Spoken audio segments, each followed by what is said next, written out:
Hi all. Aadipooram அதுவுமா காலையிலேயே வந்து பார்த்தீங்கன்னா, piece cake and sponge ready பண்ணி வச்சுட்டு, அப்படியே கோவிலுக்கு போயிட்டு கடைக்கும் போயிருந்தேங்க பிரிண்ட் அவுட் எடுக்கிறதுக்காக. ஸோ அந்த அண்ணாகிட்டயே கத்திரிக்கோல கடன் வாங்கி, அங்கேயே வந்து பிரிண்ட் அவுட்லாம் கட் பண்ணி எடுத்துட்டு வந்துட்டேன்.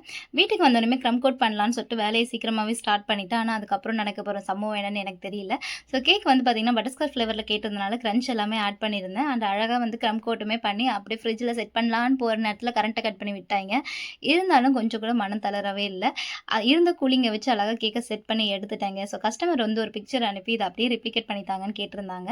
அண்ட் இதில வந்து வேர்டிங்ஸ் அழகா எழுதிட்டு, மேல வந்து ஹார்ட் குட்டி குட்டி ஹார்ட் ஃபாண்டன்ட்ல ரெடி பண்ணி வச்சிருந்தோம். கொஞ்சம் எக்ஸ்ட்ராவே இருந்துச்சு.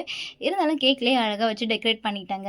ஸோ என்னோட ஃபேவரட் கேக் இந்த கேக் தான். பிகாஸ் ரொம்ப சிம்பிளா இருந்தாலும் செம்ம அழகா இருந்தது. அண்ட் இந்த பிக்சர் பார்த்துட்டு எல்லாருமே எனக்கு பாசிட்டிவா ரிவ்யூ குடுத்துருந்தாங்க என்னோட சைட்ல. அண்ட் கஸ்டமருமே வந்து டேஸ்ட் பண்ணிட்டு செம்மையா இருந்துச்சுக்கா அப்படின்னு சொல்லியிருந்தாங்க. இந்த கேக் வந்து நம்ம சானிட்டோரியத்துல தான் வந்து டெலிவரி குடுக்க போறோம். நம்ம கிட்ட வந்து 1 கேஜ் கேக் வந்து 750லேருந்து ஸ்டார்ட் ஆகுது. ஸோ உங்களோட ஆர்டர்ஸ் நீங்க பிளேஸ் பண்ணிக்கலாம். அண்ட் பென்டோ கேக்ஸ் 1/2 கேஜ் எல்லாமே நாங்க எடுத்துட்டு தான் இருக்கோம். அண்ட் ஃப்ரீ டெலிவரி அவைலபிள் இருக்கு. குடுவாஞ்சேரி சரவுண்டிங்லங்க. Thank you all.